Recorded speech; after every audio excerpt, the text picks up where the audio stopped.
رسول اللہ صلی اللہ علیہ وسلم نے فرمایا سبحان اللہ، یہ تو وہی بات ہوئی کہ جیسے موسیٰ علیہ السلام کی قوم نے کہا تھا کہ ہمارے لیے بھی ایک بت مقرر کر دیے، جیسے کہ مشرکوں کے پاس ایک بت ہے جس سے وہ ڈائریکٹ اللہ تک پہنچتے ہیں، مطلب دھیان لگائیں کہ اللہ کی عبادت کر رہے ہیں ہم، لیکن بت کے ساتھ دھیان لگا کر کریں گے وہ۔ رسول اللہ صلی اللہ علیہ وسلم نے فرمایا اس ذات کی قسم جس کے ہاتھ میں میری جان ہے، تم اگلی امتوں کی بالش پر بالش چلو گے، انہی کے جیسا کام کرو گے، اور وہ آج ہو رہا ہے۔ تو موسیٰ علیہ السلام کی جو قوم تھی اس نے کہا کہ وہ بھی ایسی گزرے تھے ایک جگہ سے جہاں پر مشرکین اللہ کے اوپر دھیان لگانے کے لیے بت بنایا تھا، کیونکہ اللہ تو ہمیں دکھتا نہیں ہے، تو ان لوگوں نے سوچا ایک بت بنا لے رہے ہیں۔ تو اسی طریقے سے موسیٰ علیہ السلام کی قوم نے کہا کہ اے موسیٰ، ہمارے لیے بھی ایک ایسا ہی معبود مقرر کر دیجئے کہ جس سے ہم اللہ کی عبادت کر سکے پورے دھیان سے۔ تو اللہ کی عبادت وہ لوگ بھی کرتے تھے، مطلب اللہ کو وہ بھی مانتے تھے جو مشرکین تھے۔ مشرک وہی تو ہوتا ہے جو اللہ کو بھی مانے اور کسی اور کو بھی مانے، اللہ کے ساتھ کسی کو شریک کرے۔ تو پھر موسیٰ علیہ السلام نے ان سے فرمایا بہت بڑے جاہل ہو، تمہاری جاہلیت ختم نہیں ہوئی ہے۔ اب سوچیں آج بھی مسلمان یہ سب کر رہا ہے۔ یہ قرآن کی آیت پیش کر رہا ہوں میں، کوئی بنائی ہوئی بات نہیں ہے میری، جسے شک ہو وہ دیکھے، ریفرنس لگے ہوئے ہیں میرے ویڈیو میں، ہر ویڈیو میں پوری چیک کرے دھیان سے، خود سمجھ جائے گا وہ۔ اگر سچا انسان ہے، اپنے نبی سے صلی اللہ علیہ وسلم سے محبت ہے اسے پکی والی، تو وہ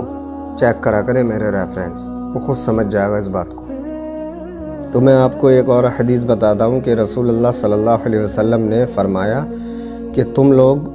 اگلی امتوں کے بالش پر بالش چلو گے، اگر وہ گو کے سوراخ میں بھی گھسیں گے تو تم اس کی بھی اتباع کرو گے۔ تو صحابہ نے عرض کیا یا رسول اللہ، اگلی امتوں سے مراد یہود و نصارہ ہیں؟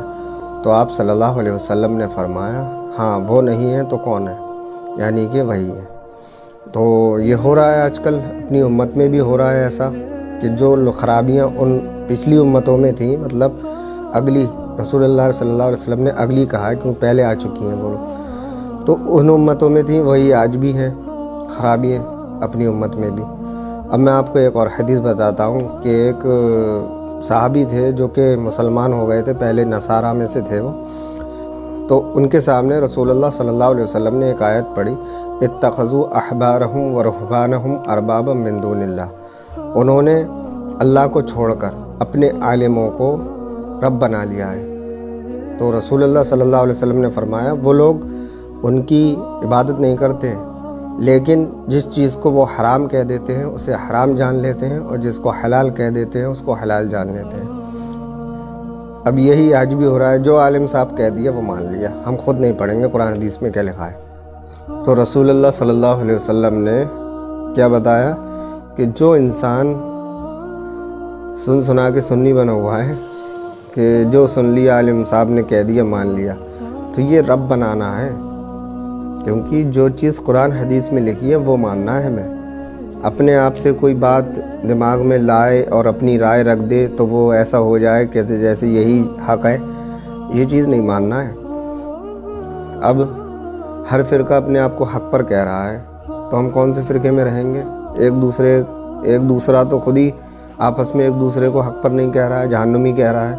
تو آپ کون سے فرقے میں رہیں گے؟ تو سب سے بڑی یہ چیز ہے قرآن سنت کو پکڑیں اور اللہ اور اللہ کے رسول صلی اللہ علیہ وسلم کی بات پر عمل کریں، اللہ کو خدا مانے اور رسول اللہ صلی اللہ علیہ وسلم کو اللہ کے رسول صلی اللہ علیہ وسلم مانے تو صحیح ہے، ورنہ آپ فرقوں میں بڑھ جائیں گے اور پریشان ہو جائیں گے کہ کون سا فرقہ ٹھیک ہے۔ کسی فرقے میں نہ رہیں، اپنے آپ مسلمان بنے بس، کیونکہ رسول اللہ صلی اللہ علیہ وسلم نے فرمایا میں تمہیں دو بھاری چیزیں چھوڑ کر جا رہا ہوں، ایک اللہ کی کتاب، دوسری میری سنت، اس کو مضبوطی تھام لینا، کبھی گمراہ نہیں ہوگا۔ اسی کے مطابق عقیدے رکھنا ہے، اسی کے مطابق عمل کرنا ہے، جو چیز اس میں نہیں لکھی ہے وہ نہیں ماننا ہے، اور جو چیز اس میں لکھی ہے وہ ماننا ہے، بس سیدھا سا معاملہ ہے اس میں۔ تو اب آپ کو سمجھ میں آئے گا، اللہ پاک ان کو ہدایت دے، اور یہ لوگ بالکل گمراہی میں ہیں، یہ جو لوگ یہ سب کر رہے ہیں اور جو ویڈیو بنا رہا ہے وہ لڑکا صحیح ہے، وہ کوئی ایسا بات نہیں کہہ رہا، وہ ان کی تفریح بنانے کے لیے، ویڈیو بنانے کے لیے پہنچا ہے وہاں پر۔ تو اللہ پاک ان لوگوں کو ہدایت دے، کوئی بھی بزرگ کی غلطی نہیں ہے اس میں، جو ان کے مزارات پر یہ چیز ہو رہی ہے ان لوگوں کی غلطی ہے جو کر رہے ہیں۔ اور شلوار والے پیر نام رکھ دیا ان کا، بتائیے، جبکہ بزرگوں سے اتنی محبت ہوتی ہے ان لوگوں کو، اور کیا مذاق اڑواتے ہیں بزرگوں کا۔ اللہ تعالیٰ انہیں توفیق دے، اور جو مشکل ہوتی ہے، پریشانی ہوتی ہے، یہ سب اللہ دور کرتا ہے،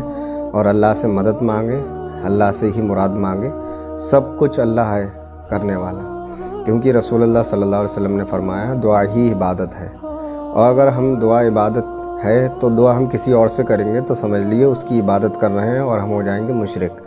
تو ہمیں ان چیزوں سے بچنا چاہیے بالکل، کیونکہ مشرک انسان کبھی بھی جنت میں نہیں جا سکے گا، صرف دوزخ میں ہی رہے گا مرنے کے بعد، اگر اس نے زندگی میں توبہ نہیں کری۔ مرنے کے بعد توبہ کچھ نہیں ہے، زندگی میں توبہ نہیں کری تو وہ سیدھا دوزخ میں گیا، اور ہمیشہ ہمیشہ کے لیے گیا۔ یہ میں نہیں فرما رہا ہوں، یہ رسول اللہ صلی اللہ علیہ وسلم فرما رہا ہے، تو اس پر دھیان رکھیں۔ اللہ تعالی ہم سب کو توفیق عطا فرمائے۔ السلام علیکم ورحمۃ اللہ وبرکاتہ۔